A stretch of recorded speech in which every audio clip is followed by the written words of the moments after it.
Last year in Canada, 2,300 people were hospitalized for ski and snowboard accidents. Of those, 135 people suffered serious head injuries. And while most may think strapping on a helmet will protect them, what you may be surprised to learn is that alpine helmets don't have to adhere to the same safety standards as hockey helmets, which are regulated by federal law. So, what are you buying?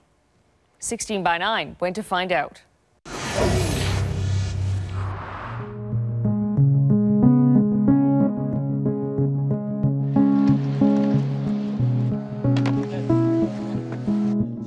A better helmet will reduce injuries such as torn brain or cerebral laceration. It seems quite clear to me that they could improve the safety of these helmets. Right now, it's a political football, and the politicians are playing politics with our kids' health.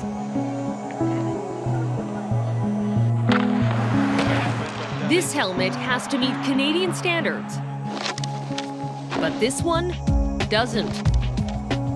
In Canada, the government doesn't regulate ski and snowboard helmets.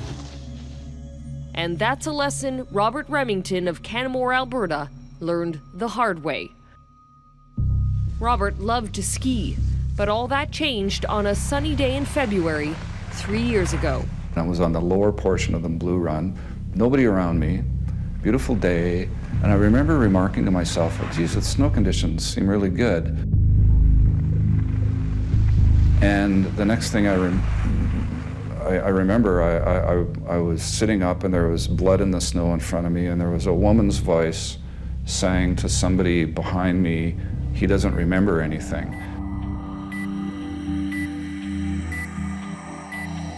On the stretcher, Robert pulled out his cell phone and snapped this photo. Robert suffered a third-degree concussion, an injury that made him re-examine whether the helmet he was wearing was adequate. It was not certified, no certification whatsoever. There's no such thing as a foolproof helmet. Some accidents will injure you no matter what you're wearing. But there is a potentially safer product out there. At least that's the conclusion a group of Canadian scientists, sports doctors, and industry people came to back in 2008. They sat down and together designed a helmet that could withstand multiple impacts and protect the brain. The only problem? It was never built. The safety standard they came up with was called Z263, and it was designed by the Canadian Standards Association. Today, it exists only on paper. No manufacturer has ever built a helmet to the CSA standard, nor has the government made it mandatory. A mistake, according to Toronto neurosurgeon Dr. Charles Tatter. I think the government should accept the advice of the experts that this is a good standard, it can be implemented, it's going to save brains, it's going to save lives.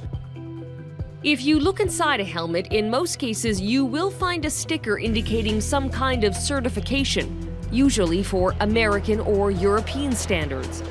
But those standards don't go far enough, according to Professor Blaine Hojizaki, who specializes in helmet safety. The question we have to ask is, should the standard be more rigorous? And should we hold these manufacturers to making a better helmet, if you like, a safer helmet? Hojizaki has spent years in his neurotrauma impact lab at the University of Ottawa,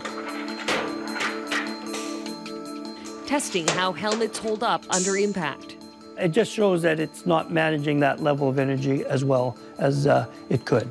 What he's simulating for us is a common ski accident. In an ideal scenario, the material inside the helmet would crush and absorb the force of the impact before it gets to the brain. But in this case, that didn't happen. You can see the helmet really didn't crush at all. When you look at the amount of acceleration that the head and brain underwent, that in fact it did not manage energy well. And so our concern with the helmets like these is that they're actually transmitting more energy to the brain and creating a higher risk of injury. Here's the troubling part. The helmet Hojizaki is talking about passed the American safety standard. Testing a CSA-approved helmet isn't as easy, since no manufacturer has come out with one. But using duct tape and foam pads, Professor Hojizaki's students built their own CSA prototype to see how it holds up under impact. And the numbers are 72 Gs. And the results, posted on YouTube, show it beats the American standard, hands down. So if a Canadian standard is better and safer, why hasn't it been adopted? 16x9 put that question to the two helmet manufacturers who were part of the Canadian Standards Committee. California-based Gyro says there are no studies showing that a CSA-type helmet is called for and that it would be expensive to make. While Louis Garneau Sports of Quebec said it didn't want to get involved with a scientific debate of the best standards. Colin Shador is the president of the Canadian Ski Council. We're for the standards that are out there now. They've been tested, they've been accepted by the 55 million skier visits in the United States and the multi-million visits that take place in all of Europe. We want safety, but we also want to make sure that what they're coming up with is something that's approved by us. Do you know that a brain injury, if it's a severe one, can cost several $1 million? What the manufacturers are complaining about, that's fluff, in my view.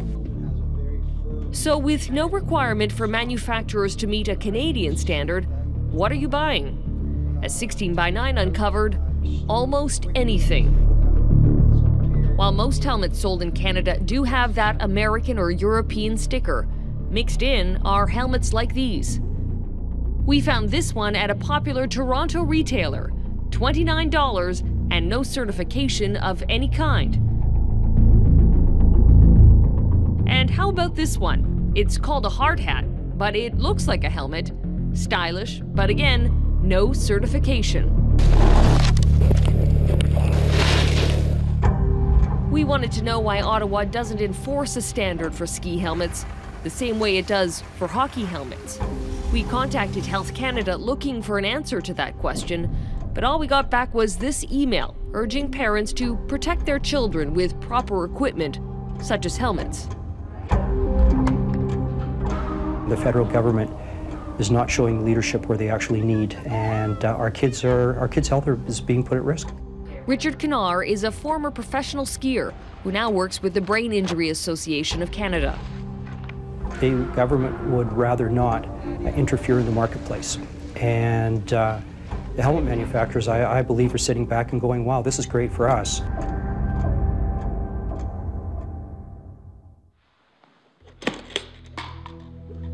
Three years after his accident, Robert doesn't ski nearly as much as he used to and now has trouble with his memory. I used to be really good with numbers. I knew my credit card number offhand. I knew my license plate numbers. I knew my bank account numbers. I could rattle them off for some weird reason. Now I can't, I don't, you know.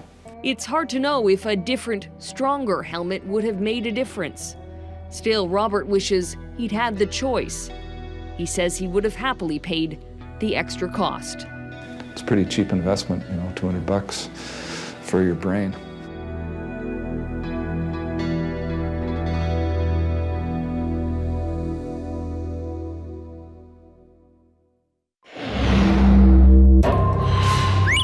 A sanctuary and a savior.